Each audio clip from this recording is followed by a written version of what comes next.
ন্যায় অন্যায় বলতে মানুষের আছে। আপনার সাথে ইতিপূর্বে যে ঘটনা ঘটছে তার জন্য আমি আন্তরিকভাবে দুঃখিত, মর্মাহত, লাঞ্ছিত, অপমানিত।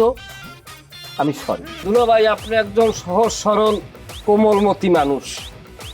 আপনারে আমি বুঝতে পারি নাই, আমার বুঝতে সমস্যা হয়েছে, তার পিছনেও একটা কারণ আছে। এই বাড়িতে আপনারে আমার বিরুদ্ধে বা আমার বিরুদ্ধে আপনারে লাগাইছে কেটা? দোলন। আমাদের দুই ভাইরার ভিতরে মধুর প্রীতি নষ্ট করিয়া মজা লইছে কেটা? দোলন। তথাপি আপনি আমার বিরুদ্ধে দোলনের কথা মতো কিভাবে যান আমার মাথায় ধরে না দুলা ভাই। তুই কি তা বুঝলেছ? আমার মাথা ফাটাইছিন কেলা তুই।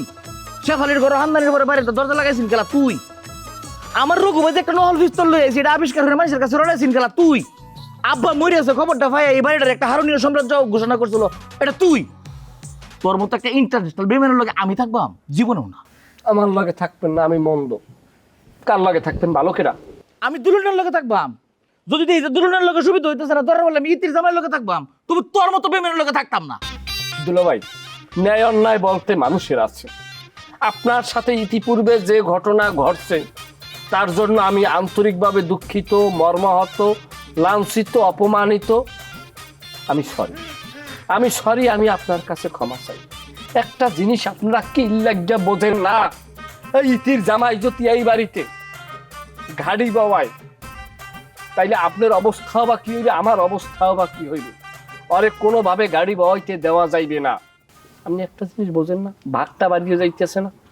তুই যে আমার এটা আলু বুঝ দেস কাম হইতো না, যে কেন বুঝেন না খেস নিউটটা পরে তোর, তাইলে আমি সিরিয়াস বুঝিয়ে দেম না।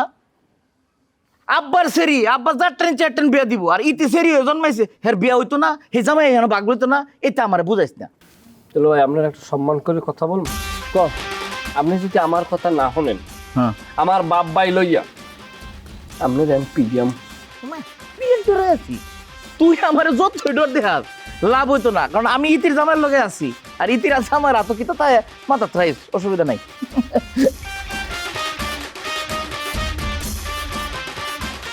আইজ হইল এই সাম্রাজ্য আমার হাতে আইবে, কাইল হইল আমার এই সাম্রাজ্য আমার হাতে আইবে, কিন্তু এই দুঃসময় কে কি আচরণ করলো এইটাই মনে থাকে।